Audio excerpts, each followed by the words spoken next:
right, so let's take four subjects that obviously go together. Big data, tattoos, immortality, and the Greeks, right? And the issue about tattoos is that without a word, tattoos really do shout.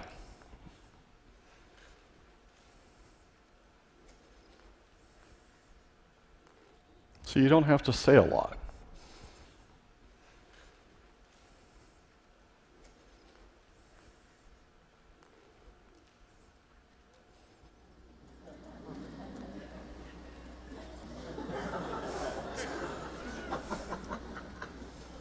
And tattoos tell you a lot of stories.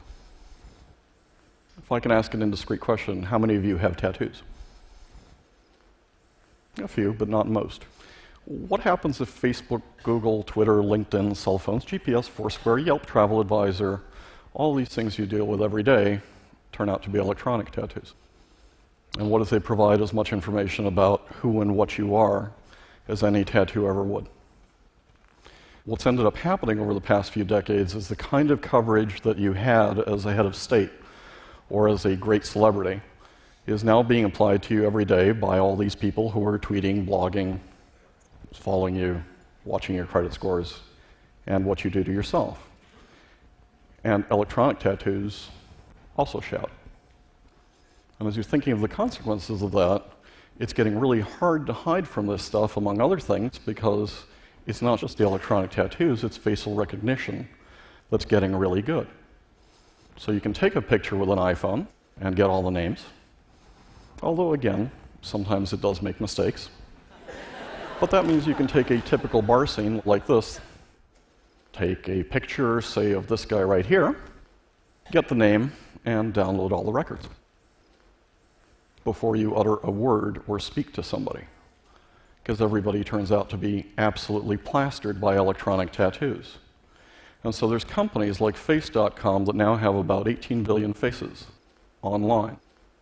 Here's what happened to this company. There are other companies that will place a camera like this. This has nothing to do with Facebook. They take your picture, they tie it to the social media, they figure out you really like to wear black dresses. So maybe the person in the store comes up and says, hey, we've got 5 black dresses that would just look great on you. So what if Andy was wrong? Here's Andy's theory.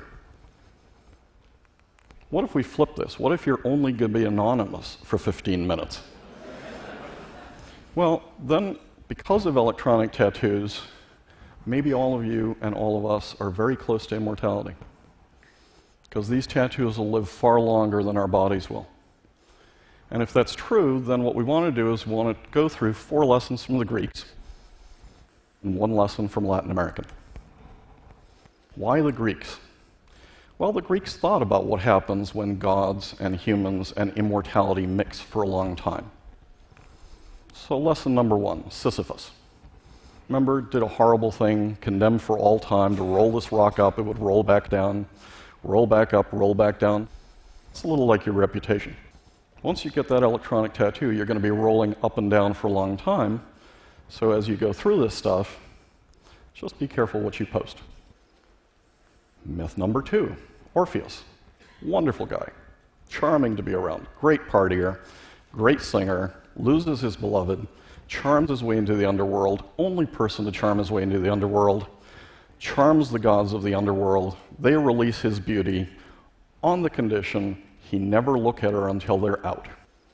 So he's walking out and walking out and walking out, and he just can't resist. He looks at her, loses her forever. With all this data out here, it might be a good idea not to look too far into the past of those you love. Lesson number 3, Atalanta. Greatest runner. She would challenge anybody. If you won, she would marry you. If you lost, you died.